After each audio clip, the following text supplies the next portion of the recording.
The hobgoblins charged at Suho, but he stood his ground and faced them directly. With skill and speed, he avoided their attacks while striking back with deadly precision. His hits were strong, and his sword easily cut through his enemies.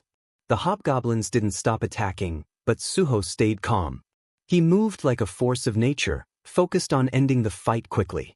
One by one, the hobgoblins fell, each letting out a painful scream before collapsing. During the battle, a new, powerful attack came at him. A bigger hobgoblin joined the fight, swinging a massive axe toward him. Suho smiled and easily blocked the strike. This was the one he had been waiting for. The giant hobgoblin, with a twisted face and dark presence, stepped forward. The forest around them turned a red, eerie color. Suho's eyes locked on the creature as a system notification appeared in front of him. Chief Hobgoblin Level 20. He stood tall, drawing his sword with confidence. The time had come to face the boss monster.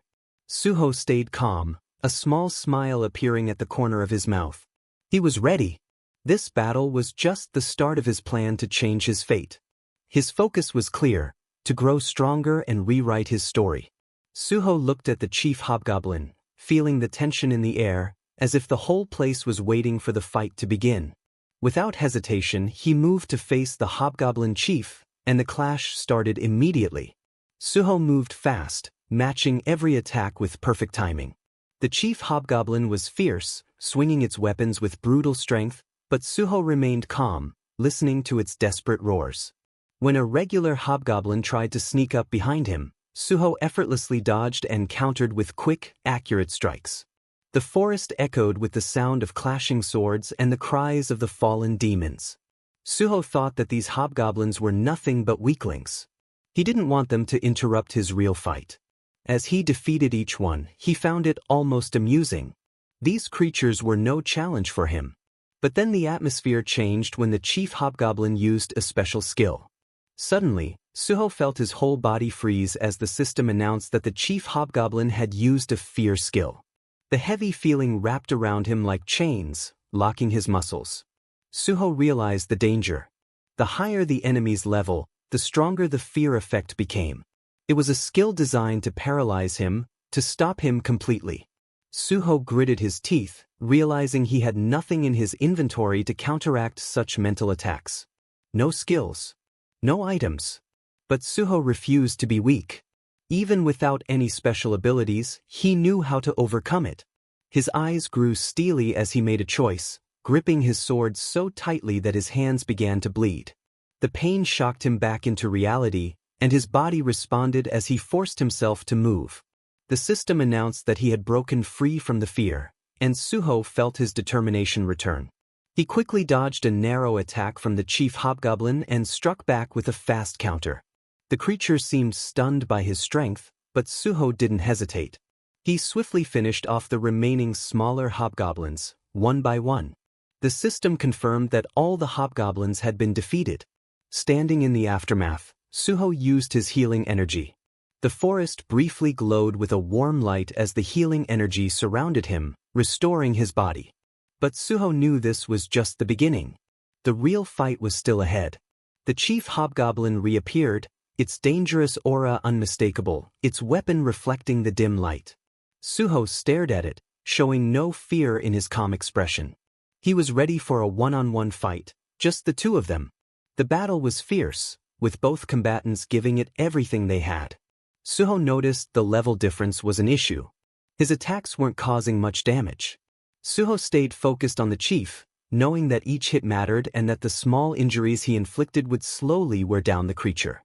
His sword gleamed slightly as he gathered his energy, preparing for a decisive strike. He aimed for the weak points, taking advantage of the wounds he'd already caused. With a powerful lunge, he drove his sword deep into the hobgoblin. The creature cried out in pain, but it still tried to use its fear skill. Suho was beyond that now. He had already beaten fear once, and it couldn't control him again. He kept attacking, delivering blow after blow with unwavering determination. His expression was one of fierce resolve. With one final, powerful strike, Suho finished the battle. The chief hobgoblin's face showed shock as it collapsed. But Suho wasn't finished yet.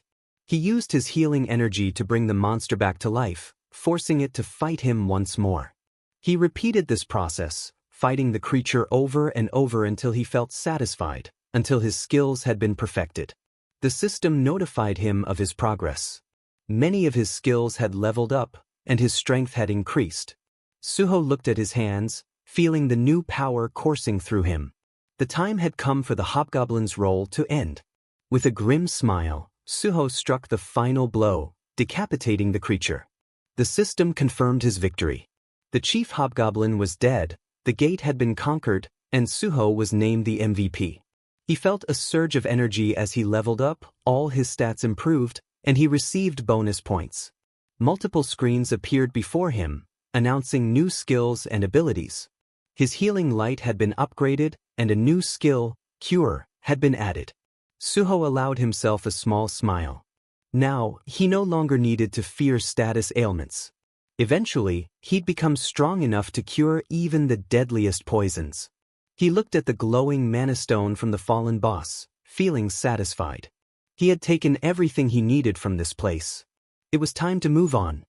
His thoughts wandered to the familiar faces he hadn't seen in a long while. A feeling of anticipation stirred inside him. Outside the gate, the world was in chaos.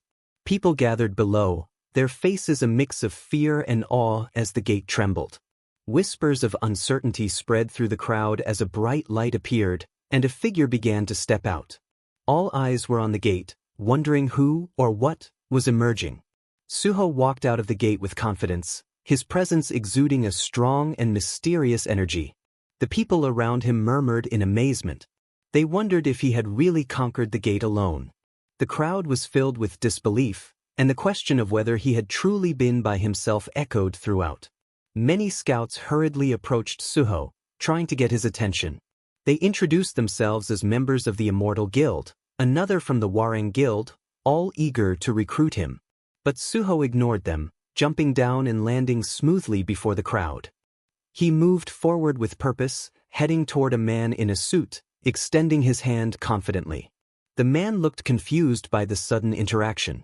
Suho greeted him, and it turned out that the man was ᴄᴏᴘᴘыឫ, the team leader of the South Korean Hunter Association.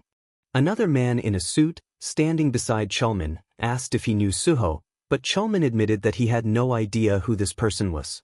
He was genuinely confused. Later, as the sun began to set, the scene shifted to a large building marked as the South Korean Hunter Association. Inside an office, young Chulman sat at his desk, facing Suho. Chulman appeared lost in thought, trying to remember their first meeting. He recalled when Suho had greeted him confidently and shook his hand. Suho introduced himself and mentioned that he had business with the association, specifically that he was planning to get a hunter's license. Chulman was taken aback. Issuing a hunter's license was a serious process, and from what he could gather, this wasn't just a renewal. It seemed that Suho was an unregistered hunter. Chulman's mind raced as he thought about what that meant. Suho was a newly awakened player, and considering his abilities, it was surprising. The healer class was often seen as the weakest among the 4 main class categories, yet Suho had managed to conquer a gate on his own. As Chulman examined Suho's hunter aptitude test results, they appeared more like those of a warrior than a healer. This caught his interest. Suho, calm and casual, ate something while waiting for Chulman's response. Noticing Chulman's hesitation as he looked over the results, Suho asked if there was a problem. Chulman reassured him, saying there was nothing to worry about. He confirmed Suho's name, on Suho, and began asking about his background. Chulman was curious about what Suho had done before becoming a hunter. Suho explained that he was a college dropout. When Chulman probed further, Suho admitted he hadn't done well in college. He smiled lightly, making the statement seem less serious. Chulman wondered if he had been a medical student, but Suho revealed that he had studied physical education instead. This only confused Chulman further. Usually, healers came from medical backgrounds, so it was unusual for someone with a physical education background to choose the healer path. Chulman then asked why Suho had chosen healing over becoming a warrior or an archer. Suho smiled again and said it was because he hated getting hurt. His answer was simple but unexpected, and Chulman couldn't help but find it amusing. His curiosity grew, and he couldn't hold back any longer. He asked Suho how he had managed to conquer the gate alone. Suho thought back to the events, remembering his battle with the hobgoblin. He explained that there hadn't been much of a plan or strategy. When he entered the gate, a hobgoblin attacked him, and he fought back just to survive. ᴄᴏᴘᴘ was startled when he heard the mention of the hobgoblin. Suho confirmed it was a hobgoblin and then opened his inventory. In an instant, glowing magic crystals appeared on the table. Suho explained that he had obtained them by killing not just a hobgoblin, but also its chief. He admitted that he didn't really know the value of these magic crystals and asked ᴄᴏᴘ to handle them. ᴄᴏᴘ, still processing everything he had just heard, agreed to take care of it. He picked up one of the crystals and began preparing it for processing, his shock still lingering, but he focused on the task at hand. ᴄᴏᴘ then turned to Suho and asked if he was truly committed to becoming a hunter. Suho confidently confirmed that he was. He had made that decision the moment he awakened as a player. ᴄᴏᴘ couldn't help but comment on how significant that decision was. But in his mind, he felt it was somewhat impulsive. He asked Suho if there was a specific reason behind his choice. Suho smiled and noticed that ᴄᴏᴘ wasn't very good at hiding his thoughts. The conversation grew more serious as Suho explained his reasons for wanting to become a hunter. He told ᴄᴏᴘ that he had lost his entire family due to gate shock. Suho hated monsters and gates deeply. He believed becoming a hunter was his way of fighting back. He admitted that entering the gate alone had been an emotional choice, driven by his desire to relieve his own frustration. However, killing the monsters hadn't given him the peace he sought. The pain in his heart was still there. Suho realized that his true purpose was more than just killing monsters. He wanted to make sure no one else would have to suffer the way he had. He wanted to protect people from losing their loved ones to monsters. With a serious expression, he stated that he wanted to work for everyone's safety. ᴄᴏᴘ looked at Suho with a sense of awe. Suho's determination was clear. He wasn't just becoming a hunter for personal gain, but for the greater good. His expression was firm, signaling that this decision was final. ᴄᴏᴘ explained that becoming a part of the Hunter Association meant living as a civil servant hunter. He pointed out, with a slight hesitation, that their pay was much lower compared to what hunters made in private guilds. It wasn't just a small difference. The pay was significantly lower. Suho listened attentively, his expression calm but resolute. When it was his turn to speak, Suho made it clear that he already knew about the lower pay. But for him, what mattered more than money was something else. He valued the free access to various gates, the priority to conquer them, and the authority that came with being part of the South Korean Hunter Association. He also wanted the power to impose strict punishments for player crimes, something only the association could truly offer. ᴄᴏᴘ blinked in surprise at Suho's words, genuinely curious. He asked what exactly Suho meant by wanting those privileges. ᴄᴏᴘ thought to himself that most people would probably prefer to work in an office rather than go out and conquer gates. He leaned back, surprised by what he was hearing, and wondered aloud if such things were even possible. ᴄᴏᴘ clarified that while the Hunter Association did have the rights to conquer various gates, those rights were often auctioned off to private guilds. The reasoning was simple. There was no logic in risking one's life to attack dangerous gates for a low government salary. He continued, saying that people often viewed becoming a hunter civil servant as a form of altruism. However, most people pursued the civil servant hunter role for the stability it offered, choosing administrative work over actually entering gates. ᴄᴏᴘ explained that most civil servants would do anything to avoid the gates, but Suho was different. Suho wasn't just interested in stability or pay. He spoke passionately about public safety and was clearly someone willing to work directly in the field. ᴄᴏᴘ found himself in awe. He saw Suho as the perfect civil servant hunter, someone who truly cared about protecting people, a real embodiment of patriotism. He was exactly what the association needed. ᴄᴏᴘ couldn't help but feel overwhelmed. Half-jokingly, he admitted that he was so happy it almost made him dizzy. Suho, noticing ᴄᴏᴘ's reaction, leaned forward with concern and asked if he was all right. ᴄᴏᴘ quickly composed himself, cleared his throat, and adjusted his posture. He confessed that it had been a long time since he'd met someone like Suho. He assured him he would handle the paperwork and identification needed. ᴄᴏᴘᴘ then explained that to officially join, Suho would need to complete the hunter exam, which included an aptitude test, a written exam, and a practical exam.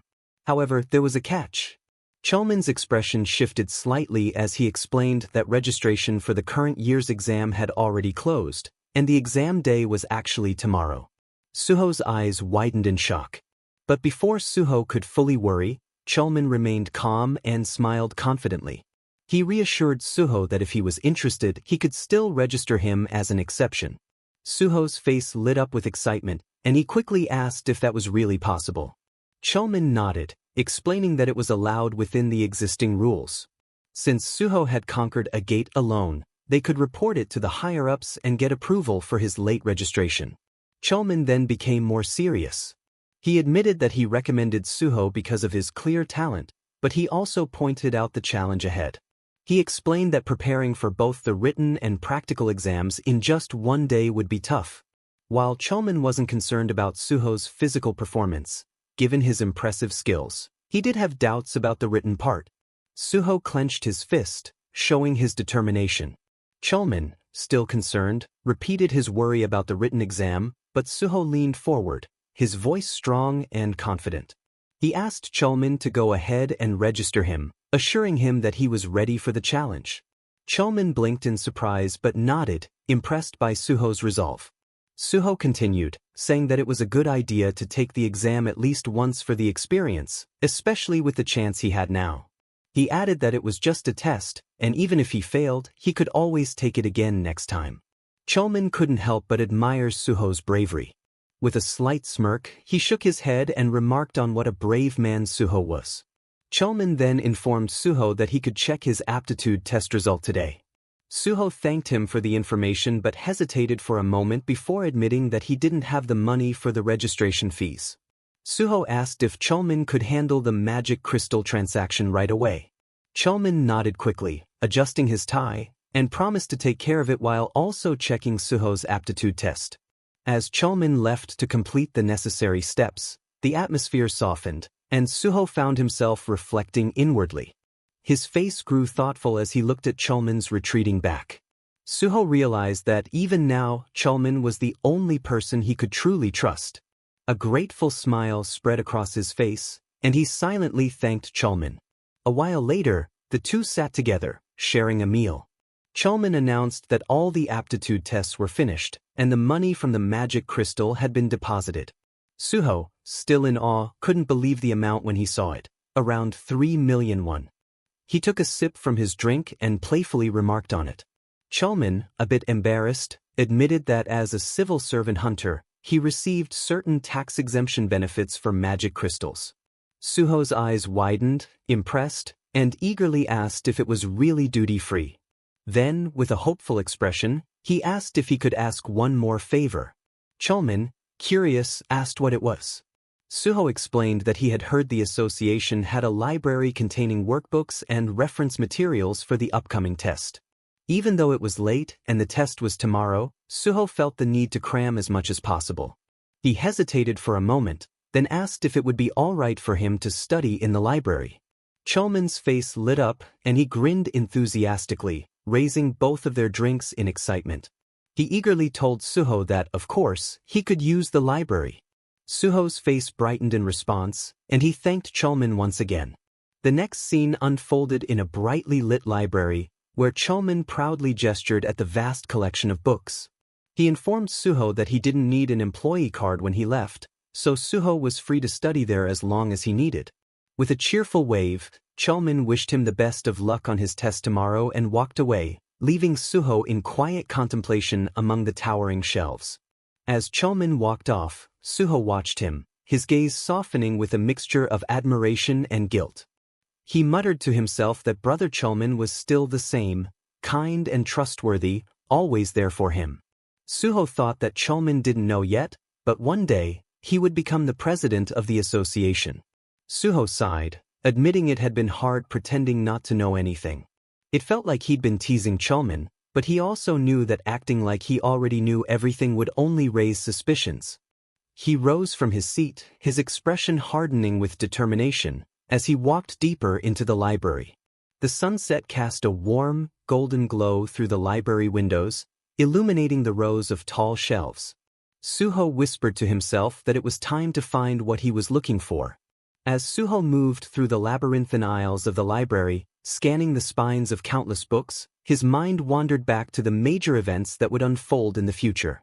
He knew the general outline, but he also knew he couldn't remember every single detail. After all, he was still human. He came to a particular shelf and stopped, pulling out a large, ancient-looking tome that had intricate patterns etched into its cover. He couldn't help but comment on how massive the book was. Suho opened it, revealing pages filled with cryptic symbols and foreign text. He recalled how he had once tried to extract information from this very book before. As his eyes skimmed the pages, something strange happened. The text began to glow softly, and a message appeared. The system informed him that the book was from another world. Suho focused on the words, noting that a single sentence had appeared, along with hints of different ways to interact with the book. With a mix of awe and concentration, Suho raised the book above his head, an aura of mystery surrounding him as the symbols shimmered. He then placed the book on his head, as it was said to be the way to use it. But after a few moments, frustration showed on his face. Why wasn't it working? He had been told this was the method, yet nothing seemed to happen. Just then, a notification popped up, and the system's voice announced that the Library of Memories was interested in his story. The book's pages began to turn on their own, glowing with a purple light that illuminated the entire room. The system's message continued, stating that the Library of Memories was inviting him. The book released an intense magical glow, and Suho stared in awe, sensing the magnitude of the moment. Finally, the system declared, "Welcome to the Library of Memories." The Library of Memories opened before Suho, and its grand book radiated a wave of shimmering magic that filled the entire space with blinding light. Suho stood still, fully aware of the significance of what was about to happen. This book was an artifact with the power to make a person remember everything they had seen and heard, including the painful memories that most people would choose to forget. Suho knew well that the human mind relied on the process of forgetting to survive. Endless vivid memories could easily become overwhelming. But Suho was willing to shoulder that burden. He knew that obtaining the Library of Memories came with a price, the curse of remembering everything. Yet, that curse was exactly what he needed. He was ready to take on even the most painful memories if it meant achieving his goals. He recalled the girl who was originally meant to acquire the skill, the one who was supposed to become the Hexagon Guild manager. She had once worked for the Korean Hunter Association before joining the Hexagon Guild. Suho remembered the story of how she had accidentally obtained the skill of the Library of Memories. Late one night, while studying in the library, she had used the book as a pillow, simply because sleeping face down was uncomfortable. It had been an innocent mistake, but it had forever changed her life. By sheer chance, she had gained the ability. Suho thought back to how he had learned about it from her, and a small smile tugged at his lips. He already planned to treat her to a meal the next time they met. She deserved at least that much. Without warning, a glowing system notification popped up before him, asking if he would be willing to donate his story to the Library of Memories. Suho paused for a moment, considering the immense power now within his reach. The library had the ability to store everything, even the small, overlooked moments of his past that would normally be lost to time. Suho clenched his fist, making up his mind to accept the offer. In an instant, a brilliant light surrounded him as the library began to record his story. Books floated around him, their covers glowing with strange symbols. The entire space hummed with an almost living energy, filled with the magic of countless untold tales. A message appeared in front of him, confirming the activation of the skill. The system explained that the Library of Memories would retain all the memories he had experienced, allowing him to revisit them at will. It would also suggest relevant information whenever necessary. Suho grimaced slightly, feeling an unfamiliar sensation flood his mind. The recording process was unlike anything he had ever felt before, disorienting, as if his very consciousness was being rearranged. He steadied himself, taking a deep breath. Wondering if the odd sensation was because the space around him was merely illusionary, he decided to test the skill. He focused on his past, and in an instant, the world around him dissolved into a swirling vortex of memories. The images of his last battle came rushing back to him, raw and intense. He could still feel the pain, the fury, the adrenaline coursing through him as though it was happening all over again. He thought about the final moments, the emotions still fresh in his mind. The memories accelerated. He saw the betrayal of those he had once called comrades, their faces twisted in hatred and greed. The memories were vivid, painful, and disturbingly real. Suho clenched his teeth, his eyes narrowing as the images of those traitors who had delayed the gate's destruction for their own gain flashed before him. Their cold, indifferent expressions burned in his mind. He swore to never forget them. His eyes hardened with the weight of the betrayal, and a faint scowl crossed his face. The experience was unpleasant, and Suho cursed himself for not thinking of a better memory to relive. As he sat in the uncomfortable aftermath, a new interface suddenly appeared before him. A cryptic message from the system caught his attention. He frowned, puzzled by the unfamiliar notification. What was this? He squinted at the message, confusion spreading across his features. Then the interface shifted, and a new announcement flashed. The system informed him that it would grant him the opportunity to become stronger as the first to reach the realm of the transcendent, but only if he allowed the system to reboot his player status. Suho stood tall, his figure framed by the swirling light. The word rebooting echoed in his ears, sending a chill through his spine. It was almost impossible to believe. As the light slowly faded, Suho found himself back in the vast, quiet library. The shelves around Suho glimmered with latent power, the weight of countless lives and experiences filling the air. As the realization sank in, he nodded slowly to himself.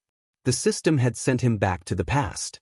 He recalled his previous journey, reaching the unity of the divine sword, acquiring his first SS-grade skill, and now, here he was again at the starting point. His fingers brushed his chin as he fell into deep thought. Since he was the first to reach the transcendent state, the system was giving him another shot, something that had never even crossed his mind before. He paused, wondering if this return to the past was truly a coincidence. His fists clenched, resolve hardening in his chest. Whether by fate or design, he had returned. This time, not only could he prevent the events that had befallen him, but he could also prevent the chaos of the unpredictable gates, which had caused so many casualties in the past. With a deep breath, Suho's gaze sharpened. He had to make the most of this opportunity. The thought crossed his mind that perhaps he could conquer the gates faster this time. He couldn't afford to waste any time. He stepped into a taxi, determination driving every motion. As the taxi sped through the streets, Suho's resolve deepened. Whatever the cause, this was his chance, and he would take full advantage of it. The gates had caused enough damage before. Now, he could stop it from happening. He stepped out of the taxi, his fists tight with determination. He couldn't waste time. Not this time. His gaze hardened with purpose as he walked toward his goal. Soon, Suho stood before a grand building, its lights cutting through the night like a beacon. Nexus. His eyes narrowed as recognition settled in. It was the private hunter academy, Nexus. He had arrived. Inside the brightly lit reception area, Suho walked confidently up to the front desk. The receptionist looked up from her work with a smile, asking what had brought him to the academy that day. Suho replied calmly, stating that he needed to meet Director Kim Soo-ae. The receptionist's eyebrows lifted slightly, a note of surprise in her voice as she asked if he had an appointment. No, Suho answered simply, but I need to speak with her. The receptionist hesitated for a moment before apologizing, explaining that an appointment was required to meet with the director. Suho thought for a moment, then raised his hand as if an idea had come to him. Could you just pass along a message? He asked. Tell her the solo conqueror of the Sindorum Station pre-catastrophe gate is here. The receptionist's eyes widened in shock. Without missing a beat, she nodded and quickly picked up the phone to call the director. The scene shifted, transitioning to a hallway leading toward a door labeled Director's Office. Inside, Director Kim Soo-ae stood behind a sleek desk, her presence composed and elegant. She greeted Suho with a polite nod as he entered. I'm Kim Soo-ae, director of Nexus Academy, she introduced herself, gesturing for him to sit. Suho returned the greeting and sat across from her. There was a slight air of awkwardness between them, but also an unspoken curiosity. After a beat, Director Kim spoke first, acknowledging the news she had heard about him, the solo conqueror of the Sindorum pre-catastrophe gate. She asked what had brought him to Nexus. Suho didn't hesitate. He explained that he had come to request a scholarship. Director Kim's eyebrows rose in surprise. Suho continued, mentioning that there was a hunter license test the following day, and he planned to take it. The director appeared momentarily startled, her interest piqued. "How long has it been since your awakening?" she asked, her voice carrying a hint of curiosity. When Suho told Director Kim that he had awakened just that very day, her eyes widened in disbelief. She quickly began flipping through the documents on her desk, as though trying to make sense of the information she had just received. Her voice stumbled for a moment, caught between surprise and confusion. "So, you're an unregistered hunter," she began, as if confirming the facts with herself, "who awakened today, and you intend to take the hunter license test tomorrow? And you're also the solo raider of the pre-catastrophe gate in Sindorum?" Suho nodded, his expression calm and steady, confirming that she had understood correctly. As he did, his thoughts drifted back to the connection he had at the Hunter Association, someone who had made it possible for him to register for the test despite the unusual circumstances.